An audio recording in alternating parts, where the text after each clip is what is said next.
You are from what place po, sir? Manila. Manila, wow! So, pang ilang beses nyo na po sumali ng ganito, sir?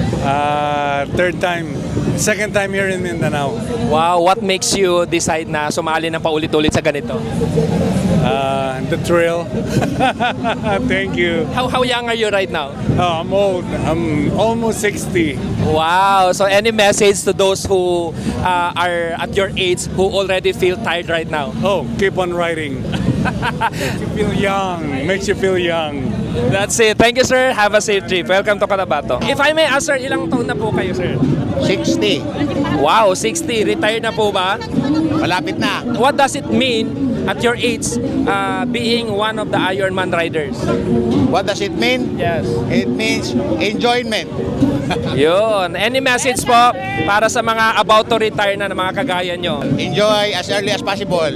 Yun. Thank you, sir. If I may ask, sir, ilang taon na po kayo ngayon? 62. 62. Retired na po ba? Yes, but not retarded. And not yet tired, no? Yeah. So, what does it mean to you po, sir, being one of Ironman riders? Well, sa ako, mas makapabata, Makapabata. makahatag og more endurance, more kumpiyansa sa kaugalingon. At your age po, at given this challenge na sinalihan nyo ngayon, ano po yung mga personal nyo na takeaways while doing this journey? Friendship, camaraderie, yan. Mas closeness ang grupo, mas hindi mo kaila as long as rider, no? Parang matagal na kayo makakilala. Any message po sa mga young riders po natin?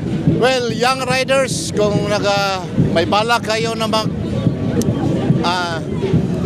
tawag ito, magka BMW or big bike, you must have to save, invest, prepare for the future because this is passion.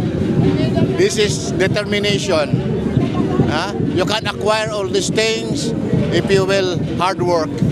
Being a hard work, ipon. Para naman sa yung mga retired who feel tired already, ano po yung message nyo sa kanila? Yung mga feeling tired na, medyo mahirap na yan. Magmotor na kayo para magiging always ready yung katawan ninyo in every challenges, heat and the rain, the wind, no? Maganda ang feeling pag mag-ride.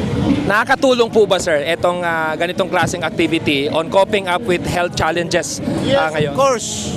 Malaki ang may tutulong sa health kasi yung yung reflection, yung adrenaline, no? Talagang ako nga pag hindi ako makaride, parang feeling ko marami akong sakit.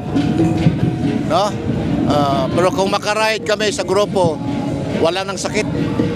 Ayan, so that's very inspiring. Thank you, sir. Thank you so much. Have a safe ride and welcome po sa Cotabato.